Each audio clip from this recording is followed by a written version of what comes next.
Puluhan roket ditembakkan dari Lebanon menuju Israel Utara pada Jumat 22 Desember pagi. Serangan ini memicu sirine peringatan berbunyi di sepanjang perbatasan Israel-Lebanon. Salah satu kota yang menjadi target serangan roket adalah Sombera. Namun hingga saat ini pihak berwenang Israel masih belum melaporkan kerusakan maupun korban.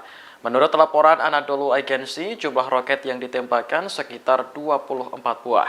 Israel juga belum melaporkan apakah seluruh roket berhasil dicegat atau ada yang mendarat. Terkait serangan ini, militan Hizbullah di Lebanon mengaku bertanggung jawab. Israel pun langsung mengerahkan pesawat tempurnya untuk melakukan serangan balasan. Mereka menargetkan situs-situs militer Hizbullah di dekat perbatasan Lebanon. Selain itu, tentara Israel juga menembaki lokasi peluncuran roket dengan peluru artileri.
Download Tribun X sekarang, menghadirkan lokal menjadi Indonesia.